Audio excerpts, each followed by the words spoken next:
Price Lord. ஆண்டவராகிய இயேசு கிறிஸ்து மகிமைப்படுவதாக. நம்முடைய லைஃப்ல நம்ம நிறைய நேரங்களில் அந்த மாதிரி ப்ராப்ளம்ஸ், தேவையான பிரச்சனைகள் போய் நம்ம மாட்டிக்கணும் தானே. இது காரணம் என்ன தெரியுமா?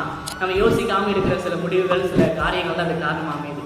நீதிமொழிகள் 2ஆம் அதிகாரம் 11ஆம் வசனம் சொல்லப்பட்டிருக்கு, நல்ல யோசனை உன்னை காப்பாற்றும், புத்தி உன்னை பாதுகாக்கும். நம்ம எந்த ஒரு காலத்தை நம்ம செய்யறதுக்கு முன்னாடி நம்ம ஃபர்ஸ்ட் பண்ண வேண்டிய ஒரு விஷயம் என்னன்னா, ஏசப்பாக்கிட்ட போய் நம்ம சொல்லணும். அந்த விஷயத்தை ஆண்டவர்கிட்ட போய் நம்ம டிஸ்கஸ் பண்ணணும், நல்ல யோசனை பண்ணணும். ஃபர்ஸ்ட் நீங்கள் 3 பேருக்கு ஷேர் பண்ணணும். யாருன்னா ஃபர்ஸ்ட் நீங்கள் ஏசப்பாக்கிட்ட சொல்லணும்.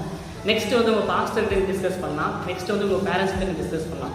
இவங்களை தவிர்த்து வேறு யார்கிட்ட டிஸ்கஸ் பண்ணக்கூடாது. ஏன்னா நல்ல யோசனை இவங்ககிட்ட தான் கிடைக்கும். கெட்ட யோசனை, தவறான யோசனை நம்ம தவறான வழியில் கொண்டு போயிடும். ஸோ நீங்கள் நல்ல யோசனை உங்களுக்கு கொடுக்குற நபருக்கு நீங்கள் போய் பேசும்போது அவங்க கொடுக்குற நல்ல யோசனை அந்த புத்திமதி உங்களை சரியான வழியில் நடத்தும், உங்களை அது பாதுகாக்கும். ஸோ நெக்ஸ்ட் டைம் நீங்கள் என்ன பண்ணணும்னா, எந்த ஒரு காரியத்தை எனக்கு தெரியும், நான் பார்த்துப்பேன், எனக்கு தெரியும், நான் செய்வேன் அப்படின்னு சொல்லிட்டு உங்கள் சுய புத்தியுமே நீங்கள் சாயாமல் எந்த ஒரு காலத்துக்கு முன்னாடி நீங்கள் டிஸ்கஸ் பண்ணுங்கள். ஆண்கிட்ட பேசுங்க, உங்கள் பேரண்ட்ஸ் கிட்ட பாஸ்ட் டிஸ்கஸ் பண்ணி நீங்கள் செய்யும்போது அந்த விஷயம் உங்களுக்கு சேஃபாக இருக்கும். God bless.